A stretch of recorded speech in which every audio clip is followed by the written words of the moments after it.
اللهم صل على سيدنا وعلى آل سيدنا সবাই বলেন আলহামদুলিল্লাহ। আল্লাহর নবীর কাছে একজন বাচ্চা ছিলেন 10 বছর, হযরতে আনাস রাদিয়াল্লাহু তাআলা 10 বছর রাসূলের কাছে ছিলেন।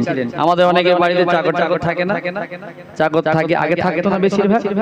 তো রাসূলের বাড়িতে 10 বছর ছিলেন।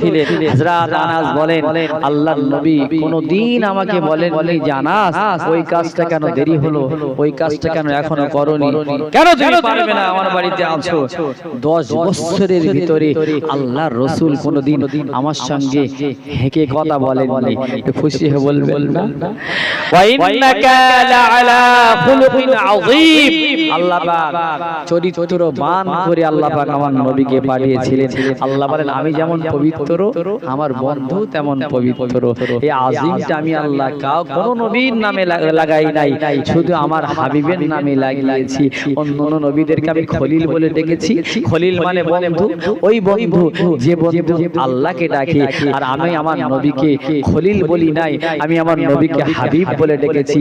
হাবিব মানে ওই বন্ধু যাকে আমি আল্লাহ নিজে স্মরণ করি। বলেন সুবহানাল্লাহ। বন্ধুর মধ্যে কত তারতম্য বুঝতে পেরেছেন? হ্যাঁ, খলিল একটা বন্ধু যিনি আল্লাহকে ডাকেন, আর হাবিব এমন বন্ধু যাকে আল্লাহ পাক রব্বুল আলামিন ডাকেন। সেই জন্য আল্লাহর নবী আল্লাহর হাবিবকে আল্লাহ পাক এমন চরিত্রবান করেছেন। 10 বছর 1 মাস 2 মাসের ভিতরে বাড়ির বউটার সাথে 5-7 বার ফিকশন চলে না? হ্যাঁ, তুই ভিতর থেকে বেরো, 5-7 বার অ্যাকশন চলছে। আর 10 বছর একটা ছেলে রাসূলের বাড়িতে রয়েছে, কোনদিন রাসূল তুই টাঙ্গারি করে কথা বলেননি। ওই আনাস বললেন আমি যখন বড় হয়েছি রাসূল আমার বাড়িতে একদিন দাওয়াত খেতে গেলেন, আমি একটা রুমাল দিলাম রাসূলকে হাত মুছতে, রাসূল হাত মুছেছেন। আর রাসূলের হাতের ওই যেগুলো খাদ্যগুলো লেগে গেছে আমি আনাজ যত্ন করে রেখে দিয়েছি, একদিন আমি আনাজ করলাম কি, আমার বাড়িতে মেহমান এসেছে, আমি তাদেরকে দিলাম, নোংরা বলে কেউ হাত মুছতে চাই না। আমি করলাম কি, ওই মানে রুমালটা নিয়ে আগুনের ভিতরে আমি ঢেলে দিলাম। সবাই আশ্চর্য হয়ে গেল, কাপড় মানে আগুনে দিলে পুড়ে যাবে, যে আগুনে দিলাম দেখলাম আগুনের ভিতর থেকে রুমালটা পরিষ্কার হয়ে বার হয়ে এসেছে। আগুন রুমালটাকে পুড়িয়ে দিতে পারলো না।